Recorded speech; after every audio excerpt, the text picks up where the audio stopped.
I think we'll go ahead and get started. So thank you all for joining us today for our discussion around why network anomaly detection isn't enough to secure your ICS or your operating technology security environments.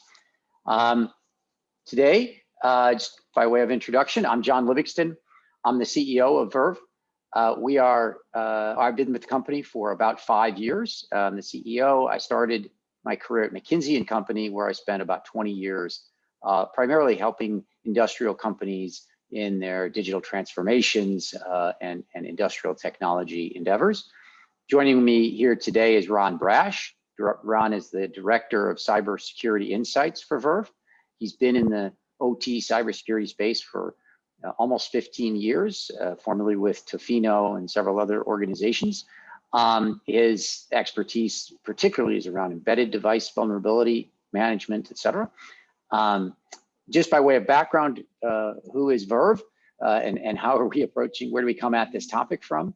So Verve has been in business for almost 30 years, helping clients secure and ensure the reliability of their industrial environments. Our team is composed of both IT experts, but is built on a foundation of 30+ years of industrial controls engineering, helping organizations design control systems, program them, et cetera. For the last almost 15 years now, we have been deploying our IT/OT endpoint platform to help clients secure their control system environments across dozens of clients all over the world in various industrial sectors, from power to water to energy, to pipelines to manufacturing to pharmaceuticals, et cetera. And then part of this knowledge is based on our software, but then in part is based on our services capabilities, where we help clients over time ensure the maturity of their OT security efforts. So what's our agenda for today?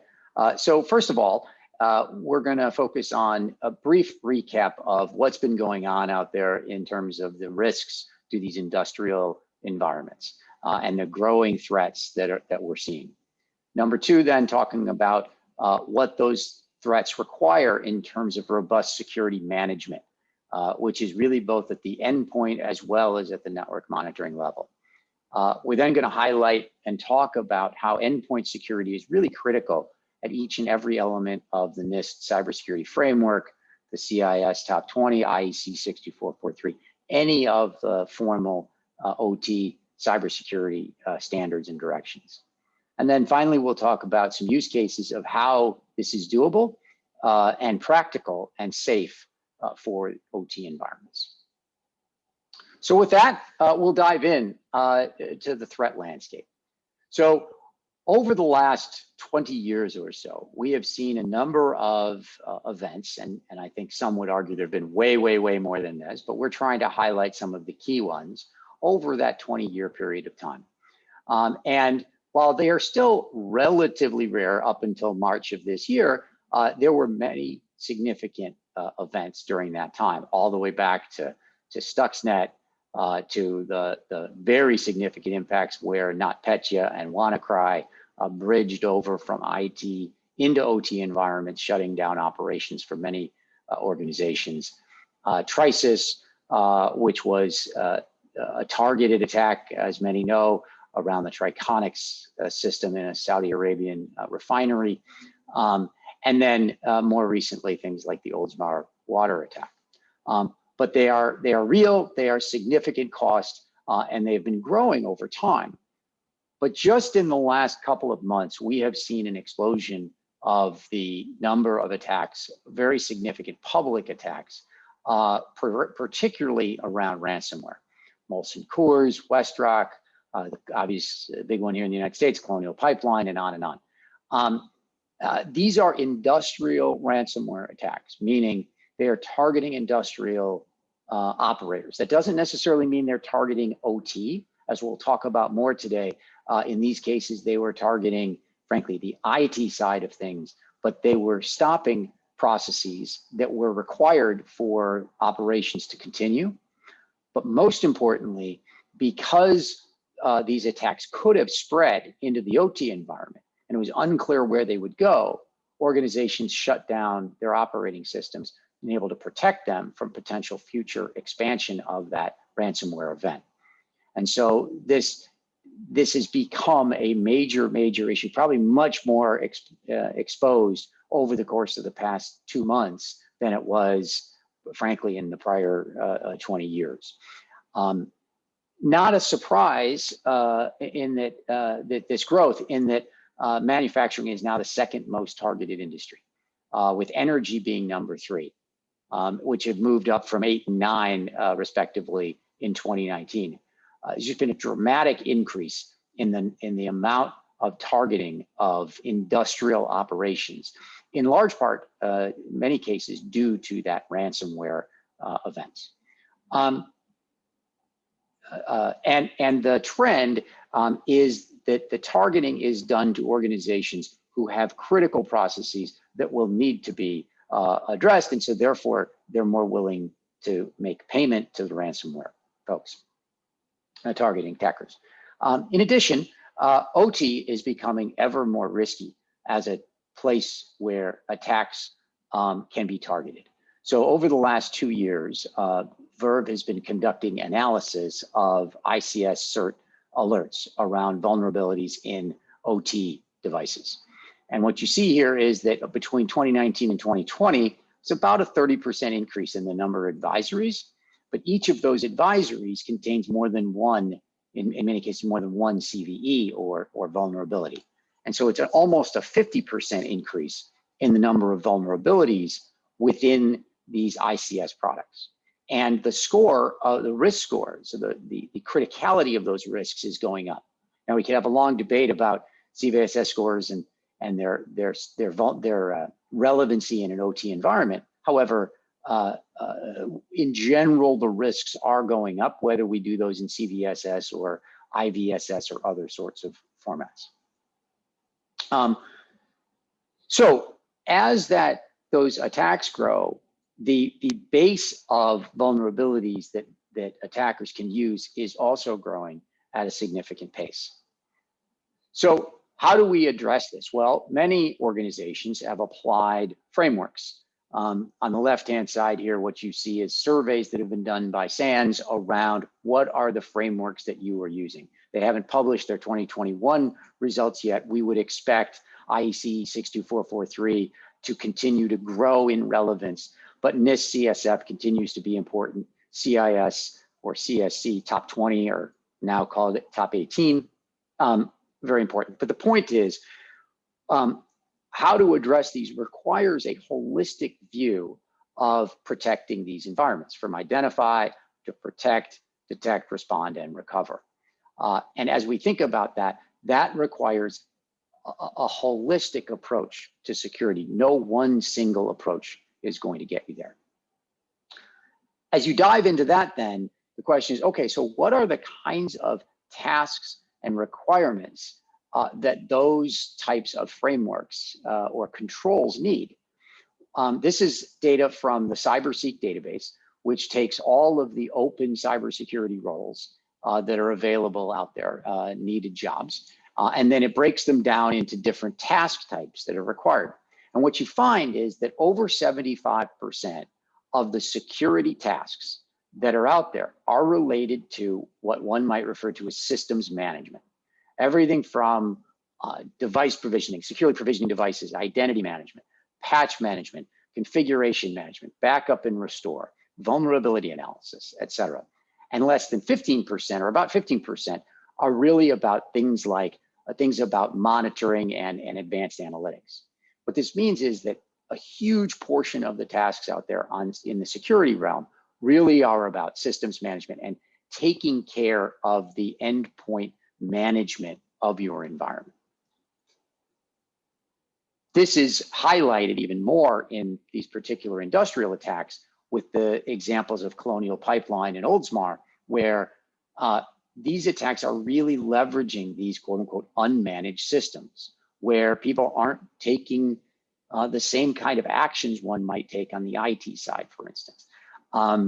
And so in Colonial, we have virtual private network account. There were dormant accounts there where the attack happened, in fact, in this case, on the IT side, and they had to shut down on the OT side. But through the fundamentals, I would say, of account management. On the other hand, you've got Oldsmar, where it was a specific OT attack directly into their OT environment, leveraging TeamViewer and a remote login, again, leveraging an account that had been dormant and leveraging a software that frankly should not have been on that system, or certainly shouldn't have been accessible on that system. And so again, these are not, network monitoring is not what you would have needed to solve these problems. It would have been software management, user and account and access management. Those fundamental things, as I mentioned back here, around fundamental systems management capabilities. So all of those risks happening, it's clear what the types of things we need to do are to start to protect these systems. And so governments now are starting to react with compliance requirements. The CMMC is the standard that the DoD in the United States has applied. That's been delayed a bit because of COVID, but is now being pushed during 2021 and will become more prevalent in 2022, that has a set of requirements, essentially maturity standards that suppliers will need to achieve. NERC-CIP obviously has been around for almost 15 years now, and that is being extended in new ways and extended to new geographies, like Chile has just adopted NERC-CIP. We saw here recently, after the Colonial Pipeline attack, the TSA here in the United States and CISA have set forth a new directive, and all signs are that over the next 60 days, there will be additional compliance requirements for those pipeline operators. And that's not just in the United States. We've got the EU directives, we've got Middle Eastern countries have all taken some form of directive. And all of those compliance requirements are focused on or require a set of endpoint security elements, things like patch management, configuration management, user and access management, that are more than essentially network monitoring would allow for. But having said all of that around what's needed and the frameworks, et cetera, OT is different. We recognize that. We all know that OT is different. 70% of these devices aren't going to be Windows assets. They're going to be old, lots of old legacy equipment. If you scan these devices with traditional endpoint scanning solutions, you can turn these PLCs into bricks, you can trip your plant. And automatically remediating things using endpoint management type, automatic EDR type solutions might cause a quote unquote type 2 error, where you start to quit and kill processes that are critical to the underlying operational process of the plant, which obviously is potentially more risky than the fundamentals of the cybersecurity attack itself. And so we recognize that whatever we do here to address those endpoint security requirements, those systems management, OT systems management requirements, is going to have to be different than what we would traditionally do potentially in the IT side. But that doesn't mean we should just settle for network monitoring. It doesn't mean that we should just throw up our hands and say, well, we know we can't do all this stuff. What we have to do is we have to look at what can we do safely and efficiently, not just what we can't do. And the good news is there are things we can do. And so Ron is going to walk us through the NIST cybersecurity framework and talk about how what we refer to as OT systems management is critical in every step of this. That we're just using NIST as one framework. We could put any one of those frameworks up here. But going beyond network monitoring, going to an endpoint visibility and actionability approach, as I mentioned, what we call OT systems management, is critical to being able to provide the level of security that we need in these critical industrial facilities. So Ron, I'll hand it over to you to share your screen and take us through the next step of this discussion.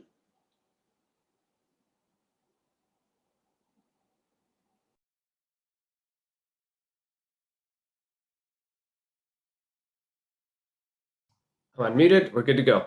Excellent. So I won't be able to see the questions and the comments as they go by, so I'll do my best to answer this.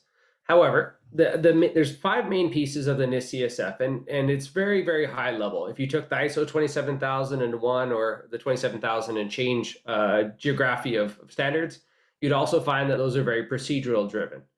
The thing to keep in mind here, though, is that the majority of those 5 areas have a series of activities, and as John said, they're very administrative, they're very management focused. But the truth of it is that most of the OT systems and security problems that we have today are from a lack of activities that we have been not doing. So think of it as if you bought a car. If you've never changed the oil and never changed the brake pads, you'd wind up in a very unsafe situation, or it would just explode and the engine would seize. We're in a very similar situation here. So to actually to wind up with a more secure environment in industrial control systems, you have to do a whole bunch of things. And if you'd been paying attention in the early 2000s, you'd probably find out that we had things like Slammerworm and all sorts of malware out there that was doing something very similar to ransomware, but not for the same purposes. And you'd manage certain types of events differently. So the reality, what we're trying to say here is that overall across the NIST CSF, there's 5 pieces. It's about identifying what you have and what you know, the actions that you do about protection and preventative, what do you do to detect issues, what do you do to respond and recover. But the reality, again, as all it comes, those 5 areas come around to, they all start from having to perform actions. And so the majority of our risks and the majority of where these threats are introduced into our environments generally happens from the endpoint layers. Yes, through VPNs and certain interfaces, but the majority of incidents actually originate from endpoints or endpoints that are reachable through one of those interfaces. But specifically, I want to jump into the identify function because that's critical here. Asset inventorying is kind of the basis. You can't do anything unless you know what you have. And for the longest time, there's been a preference or a risk avoidance mindset of, well, we don't want to do anything, it will break everything, so let's be passive. And at the same time, 95, if not probably closer to 99% of most industrial environments, except for maybe some of like the big 5 oil producers, well, they still use spreadsheets.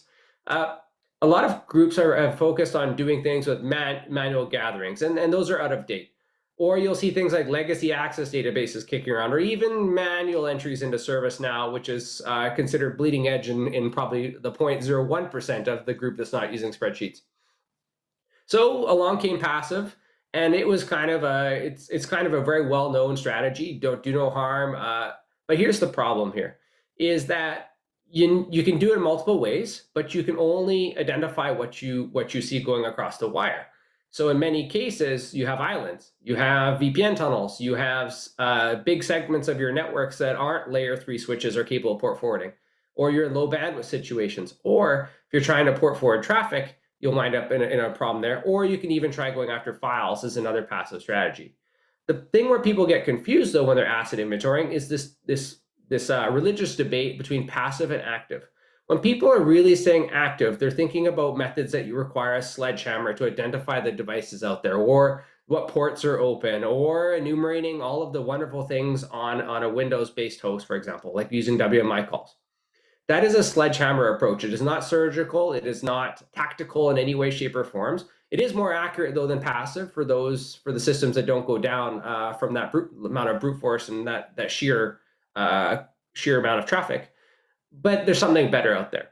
So a lot of what our customers have gone around, and that primarily that's what we do, is we've come up with other solutions. Yes, there's a lot of hosts out there, especially the embedded, that can't host an agent, of course. But there's other ways to communicate to those assets that is not a sledgehammer, but it is much better than passive. So for example, if you have a PLC and it has a backplane and cards, a passive solution is never going to be able to enumerate the network that's sitting behind that PLC and hiding on the backplane, for example, if you're routing DH+ across it. So what you will do then is you can do multiple ways, and that's driven by what you want in your business, right? So if my goal is to have something maybe that's a bit more costlier, but it gives me more depth, has more breadth, more accuracy, maybe frequently I want to look for changes because those systems are legacy, they're old, they're risky, and so I do need to know when someone makes changes. Or for NERC purposes, I need to know and count for all those changes. So based on my business drivers, I can do a hybrid type solution. One way might be to use file-informed native connection. So I would know that particular device is on a particular node or on a particular backplane or a loop. So I would talk to it in a specific fashion or know how to talk to it before I speak to it. Another way would be if I know what that asset likely is or I know its existence, I communicate to it using something it would probably use. So if it's a Rockwell device, it's probably going to speak Ethernet IP. off I would go. So there's a few other ways, including agents, and between all of that, you can get a more accurate picture that is much more conducive and concise than if you went a passive route. So, and the endpoint approach in reality provides a much deeper, more actionable result than if you just look at packets alone. Network packet anomaly management, it's been around since when I was at Tofino in circa 2008, 2010. And yes, we proved that was possible. We were running on really ancient CPUs, but there was no real benefit out at the end of the day. Endpoints offer a series of advantages. I don't need to add in spans and taps for infrastructure. I can get all of the asset information that's not just on the wire. So imagine if I have a Windows box, I don't even know if TeamViewer is on it unless it's communicating over the wire. A passive solution wouldn't see that. And I'll talk a bit more about that again. And then endpoints also give me another benefit of actually managing that asset that I own, right? So not only have I taken control of an asset I already own, I'm actually reducing kind of the overall TCO, the total cost of ownership, by being able to remediate and not just use it as a detection platform. So through endpoint inventorying, whether it's on a Windows commodity host or Linux host or a Cisco router with a shell, even embedded devices, we can get all sorts of information that would not be possible over the wire. So if you're still doubting me, I'm the gentleman who built the data sets for Dale Peterson's S4 ICS detection challenges. Besides the politics, here's what you really need to know about this. If I were to take a Wireshark capture and start it at a particular time and end it another time, I will only know the assets that have communicated during that window of time. Maybe I could do over multiple data sets, but nonetheless, if I see, for example, a particular protocol going across, certainly I know this is a Windows system. Certainly I know it might be a Windows 10 versus a Server 2003 or 16, but I don't know much more than that. I don't know its patches. I don't know what GPO is on it. I don't know if that was the administrator user that's necessarily speaking. I don't even know the purpose of that box other than maybe particular traffic's being routed in and out of it or applications. And I still have a problem if I don't have enough bodies at the keyboard to actually manage that host. But at the end of the day, even if I did have all this amazing packet analysis that could tell me the future, I still need to actually have backups enabled on that box. I still need to be able to recover it. I still need to apply patches, and passive isn't going to do that for you. So overall, if you were going to look at this from a different perspective, you still, even if I have packets, I will still need to have overall governance. I will still need to have SOPs, statements of procedure and processes, to manage that box. And if you want even another larger picture, if you went to look at the challenges, you'd find out that if it was Dragos or Kaspersky, those were companies that threw entire teams at the data set, and they still couldn't figure out what was actually really occurring. They only found about 40% of all the nasty things I put in there. They didn't actually catch the final failure, which was me destroying the powerhouse. So network anomaly analysis and passive detection does have value, but it's more of a capability you add when you have everything else. So based on that, what you really want to do with all those endpoints is get all that data. And John was going to introduce you to how we do it later on in this deck, but it's all about having a deep endpoint view that improves the prioritization of any vulnerabilities that you're going to go try to remediate or manage those risks. What this allows you to do is a few things. Imagine a Windows system that you know is going to be very tricky to patch. It's running an HMI, it's doing your SCADA work, maybe it's off in the bushes and you'd have to fly out to a helicopter with it. Well, one of the things that these type of dashboards can do is say, well, yes, I know that system might be vulnerable, but guess what? I know RDP is disabled, so Bluekeep couldn't be exploited, right? So the presence of a vulnerability is not being exploitability. So with those dashboards, you can say, well, yes, Mr. CISO, here's my 10 most vulnerable high-risk assets over here versus my 10 others that could be maybe delayed 2 or 3 weeks or until the next scheduled shutdown. And we can focus on those and deliver really comprehensive pushes that require remediation, work orders, whatever have you, and get those through the door in order to keep our plants up and running. These dashboards really allow you to focus things and to try and focus on what is the greatest risk to the organizations.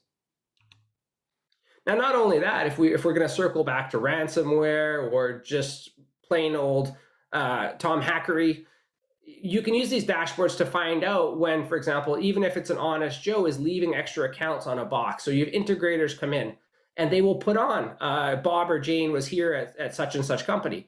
you can see that. You can see which systems are running local accounts. You can see which ones are expired. You can cross-reference which systems maybe will have local accounts that have been forgotten, or arguably local accounts might be necessary if you have a ransomware incident and you need that one particular site to run without the corporate Active Directory system, right? So there's a bunch of ways here that you can look at things to help you focus your risk, identify backup plans or backup procedures, and move along in a stronger fashion. But overall, you can use this all as cross-reference material, which is really beneficial. Now, not only are we looking at users or stuff like that, you can programmatically use solutions with endpoint that manage endpoints, whether it's embedded, or even you could programmatically do this also for embedded systems. You can do this to see what are you doing right, what are you doing wrong. There's also another extra benefit here is if you're doing stuff with third parties that are delivering patching functionality, you're supposed to be maintaining their systems. If you have like a service level agreement with them to say, okay, your ABC vendor over here that's supposed to be the incumbent vendor that does everything great. Well, guess what? You're not. So I have a stick to hit you with. There's a bunch of things here, but you can use like the CSC20 in a programmatic way, or even for NERC to check and look for a bunch of things that would normally get you in trouble with your auditors. This is a way to provide evidence that you're actually doing your due diligence, and you'll have some sort of traceability as well at the end of the day. But this is only really enabled through and at the endpoint. Passive would never get you to this far at all. But people always say, well, detection, detection, detection. Well, generally you need endpoint telemetry. And think about that for a second. I can't have antivirus or anti-malware alerts without anti-malware being up to date and actually enforcing things, right? Without that, what good would having a use case for detection for that? What good about USBs being installed? What good would it be if I'm trying to dig out NetFlow if I don't have NetFlow? All of those type of options are generally configurable, and you have to have them ready before you can do detection. So to have them ready, you need to have management of those hosts. You need to have an inventory of which ones can generate data, and you have to enable it and then have something fetch that data before you can do anything. Well, arguably, then you must have to put those systems under management first in order to get the beautiful bells and whistles out of detection and all sorts of great things like SOCs and so on and so on. So again, it really comes down to you need to have a concrete foundation before you build your house versus building it on sand and hoping to build a house that's going to last. So once you have all of that data, you're going to have to build something that's integrated that makes sense for your business. IT use test cases generally, or use cases in SEMS don't usually work that well. And I'll give you an example. If you're doing long distance electrical transmission and you're watching things for network dropouts, it's very, very common if you're doing point-to-point RF links. The reason being is that lightning strikes love to disrupt, or even sort of temperamental conditions like to disrupt your flow. And an IT security person would say, well, there's tons of TCP resets. Someone must be doing something bad. No. One of the main things we're also looking to do with SEMS is we're trying to look at the overall health, the diagnostics. That's where the real value of this stuff comes in. Yes, you're gonna find security events, and you can tie all that together with the MITRE ATT&CK framework. You can install canaries to indicate and find ransoms for security purposes. The idea is not just to look at it for security, but to look at the holistic management of systems. It's a way to let you tie all those pieces together and get an overview of what you don't know. I can definitely tell you of all the sites I've been in the last little while, and yes, I've been able to go even with current conditions. And even before, the common question is, if you asked an operator, how would you know something is going wrong? They would say, I really have no idea. Either it's going to stop working, or the performance of whatever it is I'm going to be doing is going to have degraded to a point where it's not acceptable. This is a way to try to expose all of that data, whether it's something like a piece of hardware failing, a forklift hit a piece of fiber, or Bob and Jane happens to be using all your bandwidth at your site because some genius decided, oh, I can actually get to Netflix over here. All of this data can be pulled in there and try and give you a way to detect a series of threats that are maybe not malicious in a sense, but also insider accidental threats as well. So you're going to say to me, well, if I followed the Purdue model, I wouldn't have to manage my endpoints because they should be sufficiently secure. And if you look at this is like the Mandiant style double triangle, the hourglass, you'd say, well, this looks really, really nice and smooth. The thing about this is, though, is that attackers can get in at any point, and you wouldn't necessarily see it over packets. If I did manage to get into a jump box, if I manage to, most of your third parties often will bring in their own laptops, unless maybe you're in a NERC environment. You can put in stuff everywhere, and it's got to be what you're going to be doing is where those entry points are. Guess what? They're generally 99% of the time are going to be endpoints, and so you really need to manage those. Attackers have multiple ways in, and systems often will even breach those layers. So if you're monitoring packets in a particular piece of one of these layers, you might find out that, guess what, your well-meaning techs at your site have decided to, in your best efforts to keep things up and running, have installed a dual NIC, and so traffic will flow across it and you'll never see it. With endpoint management, you would see someone install a second NIC because it would show up. You would see a second IP address. You might arguably say, well, yes, I know that HMI is in a secure location. I shouldn't have to be worried about people installing software. Well, if you put application whitelisting on it because their environments are very steady state, you'd actually then also be able to maybe stop behaviors such as people installing TeamViewer and leaving it there or not necessarily well-meaning, but by accident. Then you can handle those effects. So again, whether you're using the Purdue model, which arguably is a dead model for a security perspective, not for a real-time timing, but for a security perspective model, it is very easy to breach and go around this. The other thing to keep in mind is you might have multiple vendors, incumbents, that are doing separate things inside your facility. One runs a DCS, one does some sort of automation on another line over there. All of those pieces are ways to get in here, and at least if you have endpoint management on them, even if you're not taking action, but you're at least getting visibility on what they're doing, you might have a way to enforce a way to manage certain risks. So in short, it's key that detection quickly moves to response with actions at the endpoints and network layers. If I'm starting to see something, or even if it's a preventative risk I'm trying to deal with in this campaign, I'm going to wind up with a series of actions that are repeatable. The only way to deal with that is have ways to manage those hosts, and whether it's on a Windows box or a commodity Cisco system or so on, you're going to have to do a bunch of things and check those boxes, even if an event has occurred or not. So endpoint management, again, whether it's on a network node or on a commodity Windows box, you're going to have to do these things. So with that note, I'm going to pass that over there to John. Thanks, Ron. Thanks very much. And as we move forward here, as Ron was saying, these kind of elements, security elements, are really all components of a broader OT systems management point of view.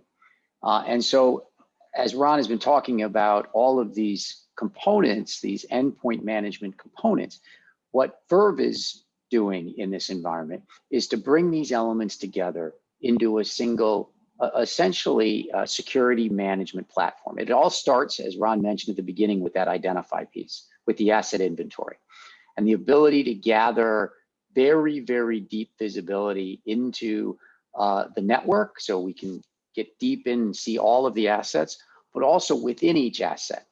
Getting hundreds and hundreds of pieces of information about that asset that then allows you to take these type of views of the risks of the asset, as well as remediate those risks, starting with vulnerabilities without having to scan the devices using risky IT type scanning tools, the ability to do patch management, not only to know that the patch is missing, but also to be able to deploy patches that are relevant for that device. Configuration management, as Ron mentioned, many times what you'll find is that one of the fastest ways to secure your environment is actually to enforce configuration security, golden images, so to speak, which often don't exist in the OT environment. But with this endpoint approach, one can go in and ensure that their configurations are hardened on their endpoints. User and account management. One of the single biggest ways we're seeing ransomware get into these environments is through weak user management, whether that be weak passwords, whether that be dormant accounts that are left on the system. But that deep visibility on the asset allows us to do that. Malware, intrusion detection, as Ron mentioned, getting to the endpoint telemetry, information, not only logs, but device behavior, communication flows between that HMI and the PLC, process alarms to know when the actual physical process is getting out of line. All of that in a detection platform allows us to draw much better insights than we can if we're just monitoring what the network flows are. And then finally, incident response, the ability to quickly take action and fix things that we see in the environment. So how do we do that? It starts on the top of this with the enterprise reporting ability, the ability to gather all of this endpoint data into a single platform. Ron was showing you some of the charts, some of the dashboards that come out of that. At the next layer down is an asset management capability, the ability to gather all of this asset information, whether it be from Windows, networking devices, Linux devices, embedded devices, et cetera. Integrate data from AV tools and backup tools, et cetera. So we have a single view of all of the risks and status of the endpoints in that environment. And then finally down at that next level, on Windows boxes, deploying an OT agent, an agent that is very, very lightweight, that's been proven over the last 15 years on all ranges of OEM devices, which allows us to gather these thousands of pieces of information with a very light, less than 1% CPU. It's capped at that. Low levels of communication, so no network traffic issues. And then for those embedded devices, as Ron mentioned earlier, there are ways to reach out to them, and Verve has built a platform that allows us to communicate with hundreds of different device manufacturers and pull back data directly from those devices without having to, quote unquote, scan them, literally to send the right packets to those devices to gather back key information such as make, model, firmware, configuration data, et cetera, all the way down into the backplane of a PLC, for instance. That approach is a OT safe way of gathering that OT endpoint information that's so necessary to be able to manage these systems. If you think about, okay, well, how does that approach that you're talking about from Verve help me solve problems such as ransomware? Well, let's just walk around this chart for a moment. I'll start at kind of that 1 o'clock area. I can identify those dormant accounts and users that are at the in the HMIs and the servers. I can see that you've got TeamViewer on these devices that shouldn't be there, and we can create alerts around installed software, all installed software of what's risky, what shouldn't be there, based on knowing these other control systems and knowing that we shouldn't have TeamViewer. We can monitor the endpoints for things like anomalous file access, encryption, literally processes that are being created on the endpoint. We can monitor for those. We can see dual NICs in your environment. And then we can possibly remediate those if that's possible physically, from a process point of view, or alternatively create compensating controls. And I can work through the rest of this all the way over to patching critical vulnerabilities, identifying insecure configurations in firewalls by pulling back all the firewall configs and evaluating those against standards. The point is that because we've got this visibility at the endpoint and the ability to take actions at that level, we can start to protect the environment from ransomware at multiple levels and create a defense in depth program that truly secures the environment, not just detect on some anomalous pattern of behavior that happens. The key to all of this is this notion of a 360-degree risk assessment.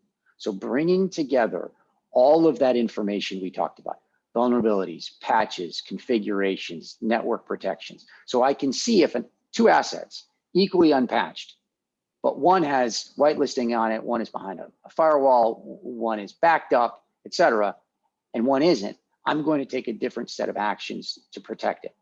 But then going from that risk assessment to then actually being able to take action and remediate that risk. At the end of the day, what do we care about? We care about actually protecting the assets. And this ability to do OT systems management allows us to get to the endpoint and actually protect it. So how do we do this efficiently though? So that sounds like a lot of work. Well, the whole platform is built to allow you to what we call think globally, but act locally. Meaning, let's get all that data from all the endpoints up to a central platform. Let's allow the operators to be able, a small group of people, to analyze the vulnerabilities, to build the right playbooks to remediate, et cetera. But then the actions when they happen, as I mentioned, the patching action or software removal or user and account management happens at that local level where the people who know the process best can control that action. So it's automated in the sense that I don't have to manually go to each device, but it is in the control of the people that know the process. Before that action happens, they take a step to essentially pull the trigger that enables the timing of the action and goes through this testing processes of whatever is relevant for that particular control system or plan. And that allows us to really bring IT and OT together into this journey, because now I can start to apply very similar approaches to security as one would see in IT. And we have that Verve OT systems management platform that we described earlier, and that is integrated with a variety of IT type of capabilities, whether that be OEM vendor approved list, firewalls, backups and restores. We can bring all that data into Verve, but then we can send data out to things like ServiceNow or an enterprise risk platform or a Splunk instance. And this ability to tie the OT visibility, the OT systems management with the broader IT security management platform allows IT and OT to work much more effectively together hand in glove, rather than having this be what we sometimes see of kind of two fiefdoms trying to debate about whose solution is best. And so that has a set of benefits. The first benefit is it lowers the labor costs. By taking all that data and centralizing the analysis, we can do that with many fewer resources. We don't have to have security people in each and every industrial facility around the world. We can centralize that by bringing the data central. Number two, it's operationally safe. This approach has been proven on dozens and dozens of clients on all sorts of different control system OEM environments. And so it's incredibly safe, but also it drives efficiency. As you could tell, or as you could expect, because we have this data from the device level, we can help on improving reliability of the environment by monitoring for devices, domain servers that might be impacted, or a networking device that may be going offline. Number three, getting that deep visibility, with no hardware, no need for spans, no need for investing in cabling, et cetera, to get traffic. We're using software to essentially live off those assets that are already in the environment without the need for new hardware. Better risk management, as I mentioned before, about that 360-degree risk view. And then finally, that rapid remediation, getting faster mean time to remediation, whether that be of a vulnerability or when we detect a threat in the environment, to quickly pivot right to the ability to take actions. So those are kind of five benefits that this approach delivers to OT security operators. And the great news is that it's actually possible to do this. We often hear when we talk about this, well, that's not possible, or we couldn't do that, or we've never seen that. Why do we never, see that kind of an approach before? We've got dozens of case studies of this where clients have made dramatic improvement from an initial baseline level to essentially doubling. This is a NIST cybersecurity framework set of scores, but we've got the same thing for CIS or IC, you name it. That ability to go from, I'll call it red to green overall on your cybersecurity posture. And the reality is it is doable with not significant increases in OT headcount and no impact on plant operations. So with that, we're gonna end our presentation with a few key takeaways. So number one, we hope understood, we're trying to get at the point, while network monitoring or passive anomaly detection, there's nothing wrong with it. It's in fact very beneficial in certain elements of detection. We would certainly integrate network intrusion detection into Verve's threat detection platform, but it's not a substitute for management of assets. We need to start doing robust OT systems management. Number two is that effective risk reduction really requires that, and monitoring is not enough to get us there. And then finally, it's a very powerful program, security platform, if you can put these things together. it's referenced in that ransomware chart, we start to really be able to do defense in depth in a single platform. And you can get a lot of mileage, so to speak, out of those basics by putting those basics in place and addressing that defense in depth mindset. So with that, we're gonna pause for a little bit of Q&A from folks, and to talk through any questions you have. Please go ahead and put them into the Q&A chat, if you would. And then we had several questions that came up in our prior to the event that came in. And so Ron and I may just go back and forth a little bit on some of these questions. I know one of the questions was around firmware vulnerabilities and what we're seeing there. We showed a bit of that in the earlier part of the document around the number of threats that we see growing in the ICS cert alerts. And so firmware threats are a growing problem. And to do that, to really manage those threats, we have to get visibility down into all of the firmware versions on the endpoints. And those firmware versions are not usually communicated over the wire.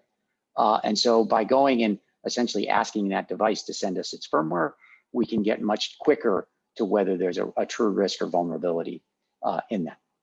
One of the questions that came up before was what to consider when setting up an OT attack response plan. And so the way we think about that is the response plan has to start with being able to diagnose where the risks are today and where they might be going forward. So the first thing is you absolutely need to have visibility into the risks in your environment. So I see an event happening, Colonial Pipeline could be a good example. I see an event happening in IT. Okay, where could that spread in OT? What's connected into the IT network? What's segmented? What patch status is on all of those devices? Do I have user accounts that may be prone to being vectors into the OT environment? Do I have access things like TeamViewer, et cetera, to be able to quickly assess where could this spread quickly, and then to say which are my critical assets and that I really need to protect. So that's the first question of where it can go. The second question then is, all right, how do I protect other assets in the meantime? Should I shut down a port? Should I quickly take a specific device offline? And what are the implications if I do that? So the second piece is, what actions can I take with minimal impact to my operations? And then obviously, as you get into the response and then recovery part, do I have backups that are available? Do I have those backups that are offline so that they can't be ransomed, et cetera? So this is just a ransomware example, but those are kind of three pieces. And then the fourth piece is to make sure we're doing some form of tabletop type exercises to test that incident response plan. Because if it's just on paper and we've not tested it to see how it works in the real world, we'll find ourselves not quite sure whether we should pay that ransom, whether we shouldn't pay the ransom, whether we should shut down the OT environment or whether we shouldn't, whether that plant is really protected or not. By going through those tests, we can much better see whether or not the response plan is robust. So with that, let me just end with quickly with a bit of an advertisement for our next webinar, which will be July 14th, just about 4 weeks from now, where we're going to be talking about cybersecurity compliance. So we mentioned this earlier in our talk today about the rise of public industrial cybersecurity incidents and therefore the growing volume of compliance standards that are going to be coming out. And so we're going to talk about that. We're going to talk about how compliance seems to be evolving and how organizations can help to improve their compliance with these various standards. So if folks would like to join us, we'd welcome it. And if anyone wants to reach back out to Ron or myself, please, you can reach us on the emails here attached. So thank you all for joining us today, and we look forward to seeing you on our July webinar. Take care. Bye-bye.